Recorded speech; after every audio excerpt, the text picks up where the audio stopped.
Rejoicing.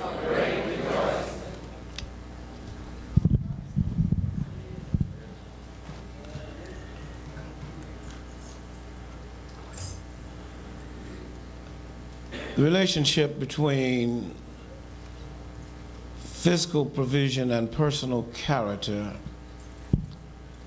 Severe deprivation can cause terrible dehumanization, hardcore hopelessness.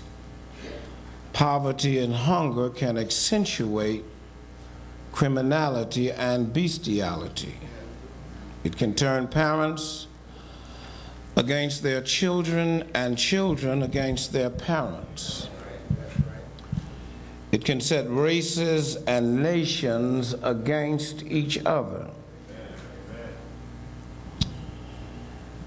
It can turn friends and foes into companions and competitors. It can, when jobs go out, crime rushes in.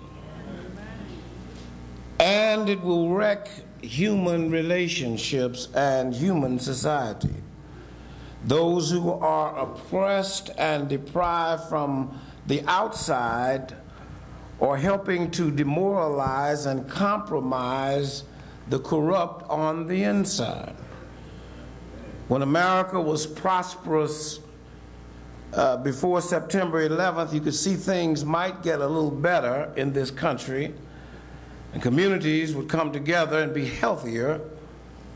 But now, as we look out over our land and in our society and what permeates our news, each and every day people are being laid off of their jobs. Manufacturers are shutting down.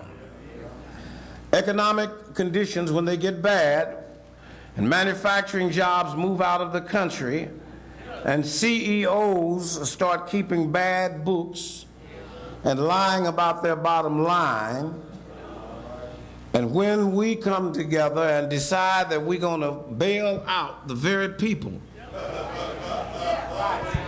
that have been robbing us at the gas pump.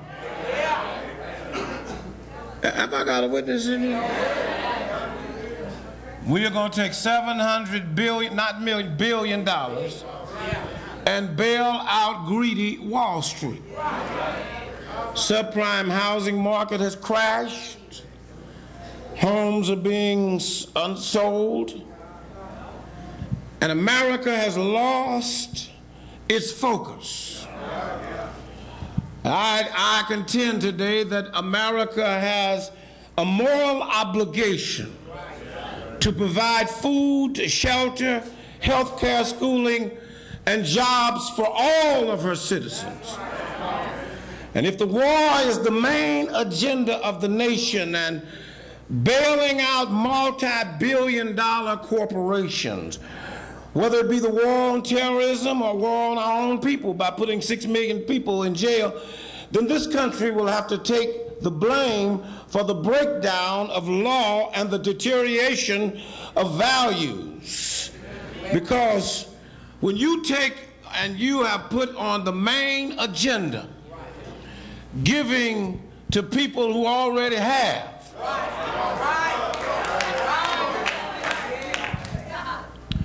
and forgetting about the least of these, there's something wrong morally. When we have to beg and scrape and scrimp and to get folk a decent education because they can't afford their books and they can't afford the high price of college. And you're going to take $700 billion and give to the greedy instead of the needy. There's something wrong with that. I wish I had a witness in here.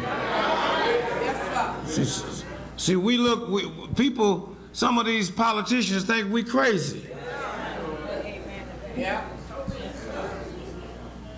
Folk are losing their homes. Who's going to bail them out? Folk have lost their jobs. Who's going to bail them out? Folk done lost health care. Who's going to make a way for them? I wish I had a witness. External pressure is like a plunger in a toilet bowl. It has its way of drawing up the worst that is in all of us. Severe poverty can make you selfish, violent, and cruel. And so what do we look at when we look at this book of 2 Kings?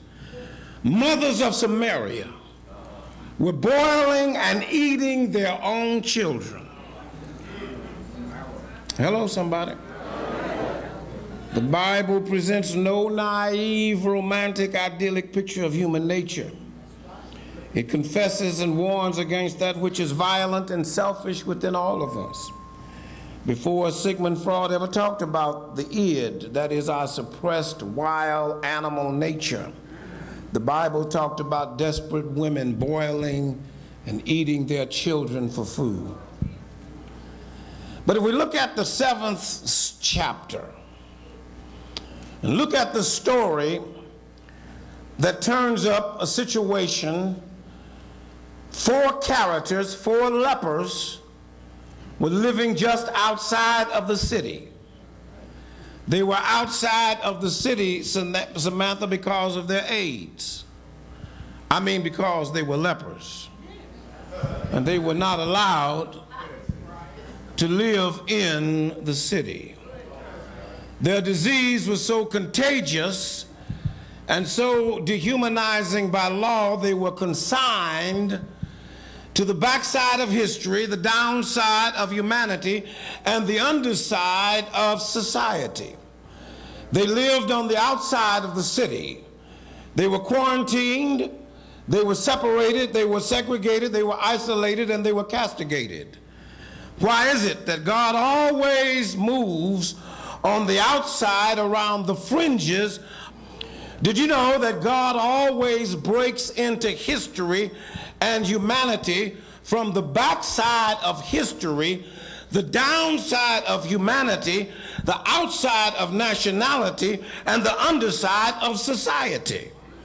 And that's why when they talk about Barack Obama being a community organizer, God always moves on the outside of society, on the downside of society. Oh, somebody is not praying with me. When God was ready to set Israel free, God chose an African Hebrew tied-tongue 80-year-old fugitive from justice named Moses and made him the first liberator of humanity. God took an old fugitive from justice and brought him back to Egypt and made him the prosecuting attorney. Why is it? Did you know that when God was ready to slay Goliath, a Philistine, God chose not a respected statesman like Samuel, a tall, king-like man like Saul, but God reached way down into Bethlehem and got a little bitty sawed-off shepherd boy named David and used him with his tiny slingshot to bring down the giant Goliath.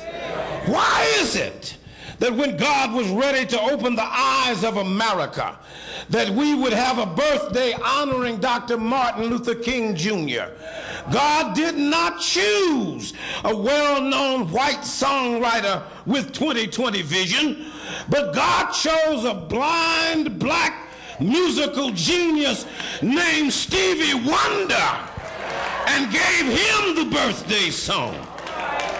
Hello, somebody. When God was ready to liberalize humanity, God chose not a prideful, privileged, pampered, positioned white man. God chose an isolated, segregated, discriminated against black man named Martin Luther King Jr. and used him to change the world and make it possible for a Barack Obama to run for president of these United States of America. Why is it that when God was ready to break into time, to redeem Randy and to ransom and rescue the human race, God came not through the king's palace, God came